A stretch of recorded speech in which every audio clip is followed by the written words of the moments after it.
Hello বন্ধুরা, অবশেষে চাতক পাখির যে অধীর আগ্রহ, সে অধীর আগ্রহটা এবার শেষ হলো। অবশেষে লাফুরে বুকে স্বস্তির বৃষ্টি শুরু হলো। দেখুন রাস্তাঘাট কত সুন্দর লাগছে। এই বৃষ্টিতে শুধু যে মানুষ তা নয়, গাছপালা পশু পাখি সবারই খুব আনন্দ। আমি তাই বেরিয়ে বললাম, একটু সাইকেলটা নিয়ে গাড়িটা বার করলাম না কাদার জন্য, সাইকেল নিয়ে বেরিয়ে বললাম রাস্তা চারিদিকটা দেখতে কেমন লাগছে, কত সুন্দর লাগছে প্রকৃতির এই দৃশ্যটা।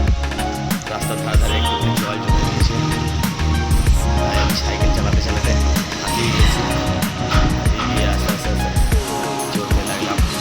কত ভালো লাগছে সাইকেল চালাতে। সুচন্দা চললে ভিজে ভিজে বেশ শেষের বর্ষা। দেখুন সবাই সবাই সবাই খুব এতে আরাম পেল আজ। এই দেখুন রাস্তার ধারে যে কুকুরটা বসে আছে, সেও নিশ্চিন্তে ঘুমাচ্ছে, কেন এত বড় কেউ ঘুমাতে পারে না। আমি চললাম চারিদিকটা দেখাতে। দেখছি বন্ধুরা চারিদিকে বৃষ্টি হচ্ছে, বৃষ্টির মধ্যেই ভিজে ভিজে চললাম, কেন এই বৃষ্টি আর